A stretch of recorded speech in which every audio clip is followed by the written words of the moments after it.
anyway, we have our final guest tonight, and we did say that her last name was Hubbard too. So we don't know if she's related to the other Hubbard, but maybe they can connect together later on. But I've been connected to Sylvia Hubbard on Facebook for years and years, and never met in person. But she has a new book that came out recently, and so we invited her to come on the show to tell us about a new book. And she has several books. So, but this, her latest one called Wicked Chances, just came out recently. So, Sylvia, and you share my daughter's first name. So we call her Sil for short. So if I call her Sylvia, she says that, that just makes her cringe because she knows she's probably in trouble or, or something. I don't use her whole name. We just started calling her Sil when she was born, and we've I been doing it never ever had a since. nickname. I never had a nickname. You never had a Growing. nickname. I've never had a nickname my whole life. And people just call me Sylvia. Well, I'm Okay. gonna call you Sil Lit like on your Instagram. Right. That's Well, so funny. welcome to Black Authors Matter TV. Thank you. And thank you for having me. I'm so honored to be here. And yes, we've known each other for decades. Yeah, a long time, long time. So, and I think you've gotten married in the last few years. Did you get married? Yeah, five. Was it 5 years ago? Yeah, I think it's five, going on Oh, 6 years now. okay. So Wow. yeah, yeah. But you wrote under Sylvia Hubbard already, so a lot of times Yeah, people because get yeah, married. his name is so hard to say. He was like, it's okay. Yeah, that's Because I good. think he could Yeah. say it so many different ways. He just was like, yeah, it's fine. It's okay. Oh, that's good. So, tell us about your writing, how you got started writing with writing Well, books. according to my mother, she said I was 6 or 7, and I used to lie to her a lot. So she got tired of it, and what she would do is, after my butt whooping, I would have to write my lie down.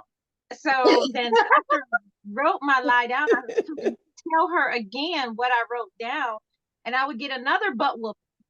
So Oh, the that's first one hilarious. was for the lie. The second one was for the depth of the lie. So I learned a lot about storytelling.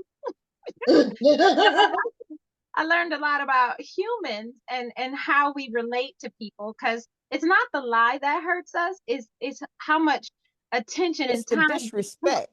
Yeah. right, it's the disrespect and energy we put into that lie. So I stopped, lying, because I saw how painful it was. and I you know, you said it's painful figuratively and literally. literally. And I just Hmm. started putting more lies on paper and just being more honest, in my speech. I lost a lot of friends over the years, but from my mother traumatizing me, my pain became my pleasure. And it's been, a roller coaster ever since. When I was 12, I knew I wanted to write romance, because I walked through, and I'm gonna tell my age probably, because I was walking through the library and I saw a Fabio cover, Oh, and I not think Fabio. I went from 12 to 40 in like a few minutes. I was like, what is in that book that holds that Okay, man? now you're gonna have to explain because we might have some young people watching. They Okay, don't so know who that is. yeah, Fabio was this gorgeous guy that looked like he was just the statue of David, just there and magnificent. And he would always be on romance books, and he would be not wearing anything, and the girl's dress will And his be hair would be partially in covering the the wind, just pelvis. Right, flapping his in hair was always the. behind his back, and man, and it was just this book. I had to have it. And I went up to the library and I was like, I want to check out this book. And she did her job and she refused to let me check out the book. So I did what any Detroiter would do. I stole it. Okay, They're gonna come looking for you. no, the statute of limitations has already run. And it's gonna be a short window. No, I the statute of limitations is still going. Haven't you ever heard about that? It was a girl who had a book for years. She became an adult and she finally took it back and she had like thousands of dollars in late fees. oh yeah, because Oh no, I'm not talking about the late fees. I'm talking about when you steal, there's no late fee. Yeah, right. that's true. You just Really, going to it's jail. theft. It's He's a theft large is a statute. he's a But I think larceny. it's like 5 years. It's a 5 year window that you, and after that, they can't prosecute. Thank you. So I did take it back years later. I replaced the book years later when I became an adult, but I got home and I read that book and I just knew I wanted to write romances. I knew I wanted that happily ever after in my book. And yeah, well, life got in the way and I have 3 kids that I know of between all that. And That you I know of. Girl, I need to interview you more often. You're hilarious. but I was like, I wanted to raise my kids knowing, letting them know that you can pursue your dreams and still live your life and not let, life get in the way. I didn't want them to see what I had done before they had come, but like looking into my little girl's eyes, my oldest child, it was just like I don't want to be a hypocrite and tell you to Yeah. pursue your dreams and I'm not doing that. So I kind of got on the ball after I had my first child and kind of said, hey, I want to be a writer. How do I become this? And then in 2000, it was kind of like it was kind of 1999 when the Y2K bug hit and everybody thought we was going to die. And I was like, well, And before we nothing die, happened. I remember that really good because, or really well is proper yeah, grammar. Because my well, husband was in tech, and at the time, he and Lawrence, Rhonda, you met Lawrence. He and they were in tech, and everybody was trying to safeguard their computers. See, the people yeah, who were born like after like maybe 1990, if they were born after that, they probably don't know about that yeah, Y2K. I don't know about that. But that was a hot mess, and they had everybody frantic about their computers, and everybody was waiting for New Year's Eve night when the year 2000 hit, and people, I guess they were expecting a comet or a meteor or something to I know. But I said, yeah, before the world ended, I was gonna happen. write this book. I was gonna write a book. I was gonna publish a book. And yeah, I did my first book in 2000 and I haven't looked back 60 books later. So Wow, I didn't 60 know you had books. written that many I didn't books. realize you'd written 60 Well, books. I had no idea you had written that many books. yeah, well, it's over 60 now. Probably by the end of the year, it'll be 65, 66. That's So wonderful. Oh, You're you just have a to writing machine. How do you find your time to do your writing? I love asking this question of people yeah, the me grace, who have too. written a the million grace of books. God. the Well, do you grace. write? Do you write in the morning or do you write at night? Are you a full time? I'm not full time. I got braces and glasses to still, afford for my kids for my last one who's in college. Okay. So I'm not full time, but I stopped giving myself, I'm the queen of procrastination. I will put stuff off until the very end, and people are shocked by that. But I don't give myself permission to put it aside. If I have time, I'm gonna do it. So whether Yes. I I I write the book or I audio the book, I'll talk the book out on my phone, or I'll handwrite the book, or wherever I am, I have something where I can continue writing that story. So and my best time to write, of course, is at like in the middle of the night from like 1 to 4 a.m.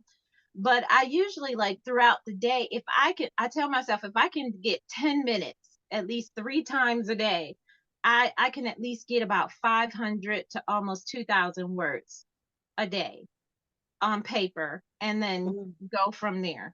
I Cause like that. And I often tell people that if you're waiting for the perfect time, if you're waiting for a good 2 or 3 hour block of time to write, it's you're never gonna never going to get it done. If you never wait until you have time to write 10 pages, it's not going to get done. Now, I never thought about just writing in 10-minute spurts.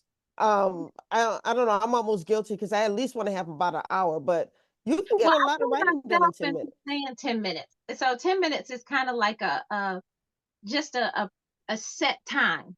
So I can Okay. go over that 10 minutes, but I'll fool myself in saying, well, you could just sit down for 10 minutes. That's not going to be nothing. And then that 10 minutes will usually turn into 20 or 30, but I was able to get something done. But I have to trick myself as a grown woman to say, oh, 10 minutes is nothing. I can do 10 minutes. And long as I have taken that thing, I can get a lot of stuff done. Because people say, well, how do you write? How do you manage being a single mom? How did you manage running a household? How did you work full time, run a writing organization? How did you do all that? And it was literally that 10-minute rule. And my kids always knew about it because they'd be like, okay, I'll say, clean your room. It's only going to take 10 minutes. And it wasn't going to take 10 minutes. I'm going to pick you up in 10 minutes. Yeah, you're right about that. You are right about that. But But I like that.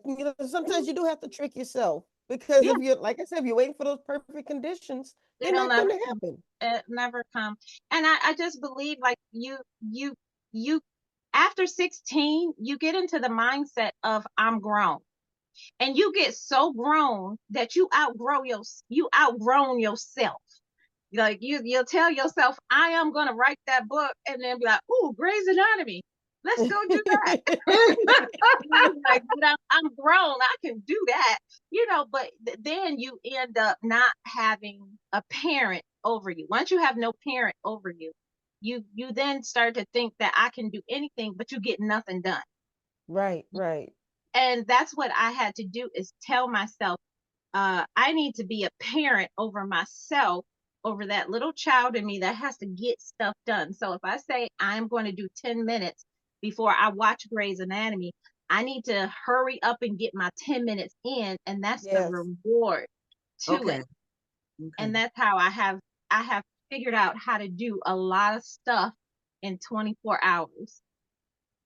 I like it. And I'm still in that tonight because I got things to write and I've just been busy. I'm not Right, waiting for the perfect condition. I'm just trying to do a lot of stuff in a little bit of time. right. But I You think don't I'm think going to about adapt it. that 10-minute rule though. Yeah, stop thinking about your days and hours. Right. 24 is not a big number.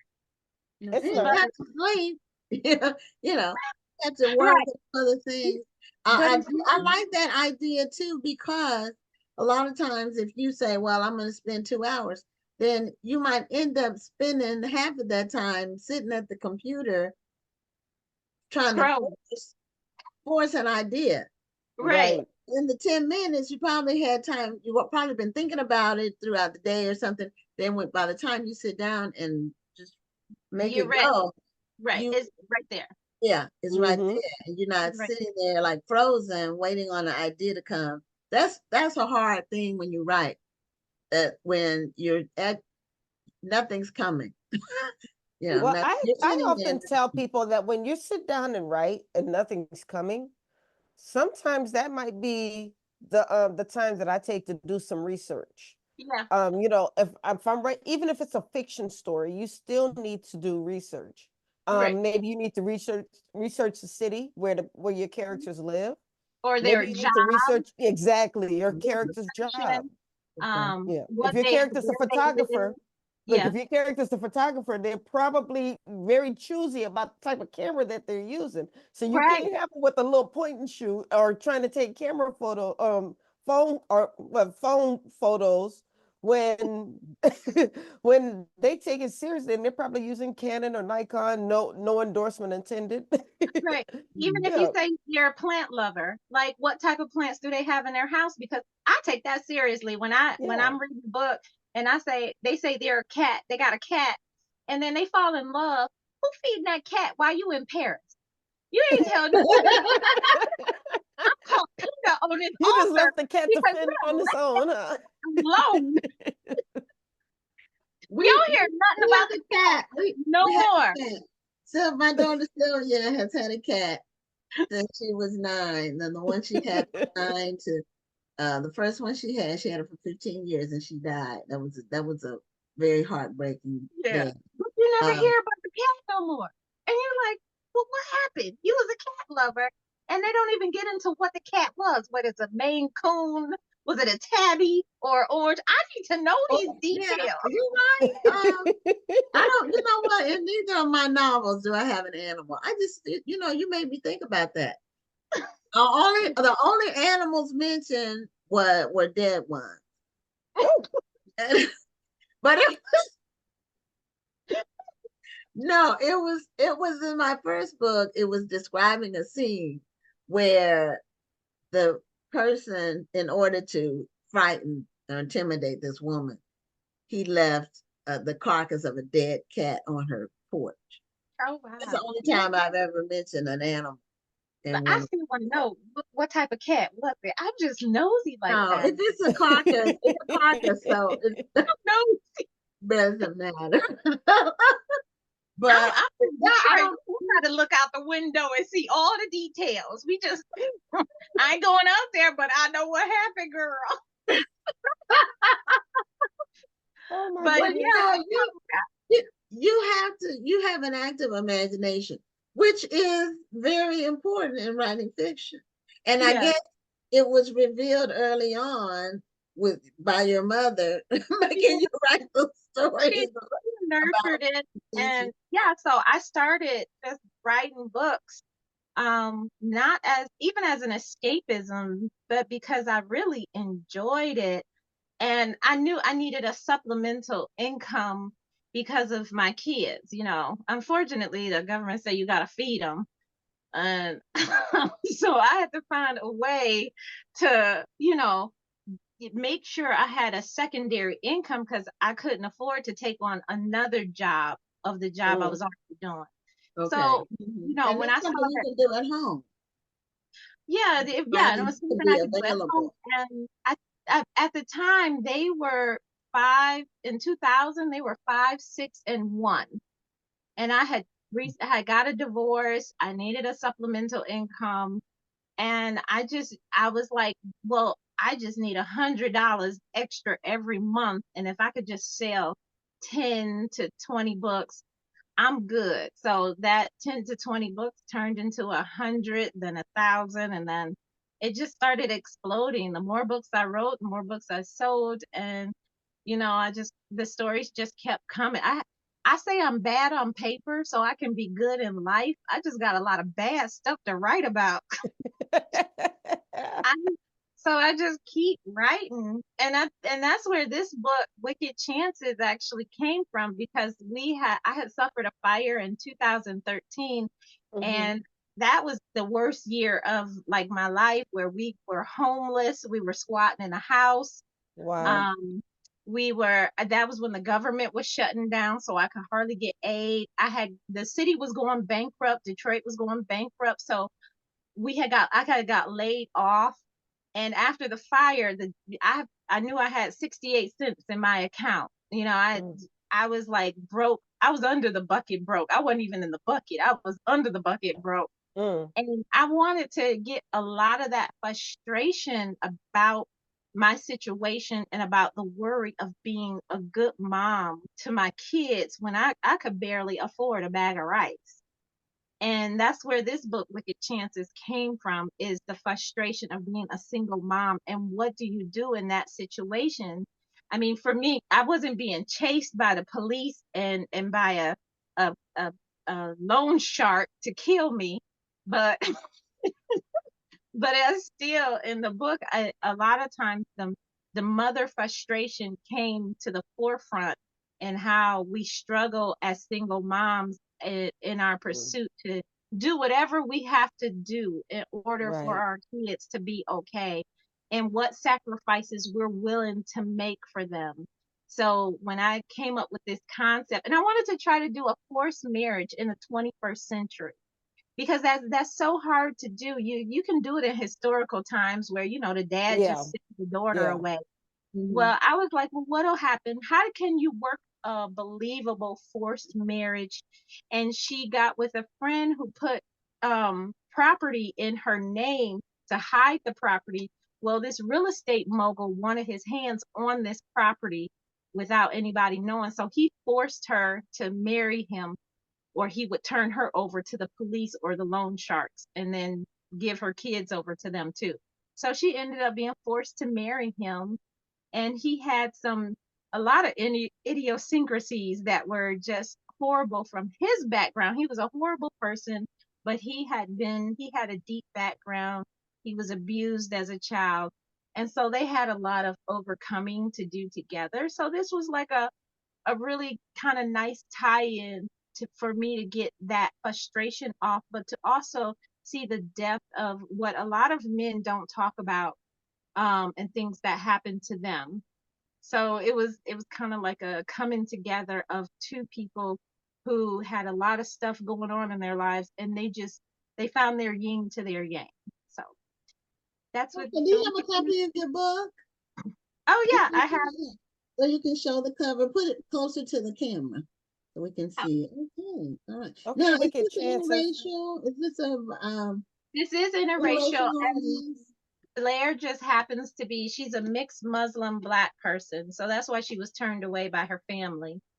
Oh, So it's so cool creating this cover, with my cover designer, and just I love the colors of this book so much because it's so. I was trying to I have a lot of red and black books, so I was trying to get away from red and black. okay. So you have blue as your color now. Right, Yeah. so she has like the But blue. it's a very eye-catching cover. It Yeah, is. I love it. I was like, when she Mm. showed it to me, I was like, oh my God. And I just love that intense look because that's exactly how he is. He's very intense, Sterling is very intense. And yeah, I just enjoy bringing this to life, and bringing the struggles of what we go through as women, especially Yes. single moms. I don't think it's talked about a lot, about those indecisive, and are you doing the best thing for your child, you know, in terms of how you're raising them and how you're bringing them up in the world, and if they're going to be a good citizen, and if they're going to make wise choices, or are you going to have to use your Right, house for, right. for your bail for the, and Mm. that's pretty much, I think it got a lot of things that were internally happening to me at the time out on paper. And just and just as a note, my sister brought up a point even today. She said, because of the hard work, you do as a single mother, your kids understand what hard work is, where a lot of people took a cop out and said, oh well, I'll just let life just happen, I'll stay on aid and I'll stay on this. And it was all the time I wanted Blair to make a better life for herself without falling on the system to make it so. Yes. So the choices she made were sometimes foolish, or sometimes just, okay, well, I'm just doing this just to see what's going to happen, because she didn't want to have to resort to that. So yeah, it's passionate You to put me. a lot of thought into this storyline, and I can tell that you probably put a lot of thought into the characters as well. Did you Yes. model them after your characters after anybody? Not really. Well, for Sterling, I knew a lot of guys who had not been abused as bad as him, but had Hmm. encountered situations that they didn't even realize were abusive situations, and it reflected on them as an adult. They didn't understand that pain does carry over until you decide to take control of it. Right, And right. I wanted to just hint about men's health and how we aren't addressing the issues that they have with, uh pleasing their even pleasing their over pleasing their family or their parents in order to make a better life for themselves, when they're not. They're not. And now women have started seeing, like, okay, I'm looking for my happiness, but it's a lot of men who just need to say, you need to start worrying about you and stop worrying about all these Yes. other people who are latching on like vampires, and make yourself happy. So I wanted to That's a bring that. big one, and that's something hard for a lot of Black women to do because we're not raised that way to look out for ourselves. Right. And that's what I wanted. A lot of the things, and a lot of the messages in this book was to focus on yourself. What Because in order for you to be happy, in order for your kids to be happy, you have to be happy. Mhm. And a lot of Right. women don't even understand that, because that's how they see the world, is that as long as my mama happy, I'm going to be happy. As long as my mama is doing what she loves, I'm going to be happy. That's my content, because they see you as the pillar of their lives. Yes, And a yes. lot of them don't understand that. They're like, oh, well, I'm making sacrifices for my kids, but you're miserable. So what sacrifices are you making? Because they see you miserable. They see you crying every day. They see you frustrated. They see you on the phone arguing with some guy. I was going to call him something else. But you see you arguing with this guy constantly. How does that help you help them be happy if they see you miserable? You're not teaching them anything. And that was a it was a real thought out subject for me as a writer as I was going through this book. And I guess, even though I don't write nonfiction and I can't, I still wanted to bring a message, that what I had learned in my life, to the page. I wouldn't say Blair is exactly like me, but yeah, it was a lot of the messages that trials and tribulations that I had gone through, and a lot of questions I asked that I got to like explore. These are the decisions I made, and I'm glad I made them. Beautiful. Well, we Well, appreciate you sharing with us. Unfortunately, we've hit the top of the hour. I know, the I know, show. turned it out. Um, yeah, and but I'm glad we got you to were able to get you to come on. We were able to work out the schedule, and just congratulations on all the books you've written. I Yes. didn't know. I've been connected with you a long time, but I didn't know the book count was where it was. So congratulations on that. And before we go, I do want to let everybody know we won't have a show next week. As you all know, next Tuesday is election day. Please exercise your right to vote. And Vote, y'all, because vote. people Don't stay people home. died for your right to vote. And so we will be back the following Tuesday, which will be November 12th, with another amazing episode. We're going to say goodnight. And Sylvia, you're going to be here for the outro. We'll be back November 12th. I'm Gwen Richardson signing off. And I'm Dr. Rhonda Lawson. Have a wonderful evening and a great week.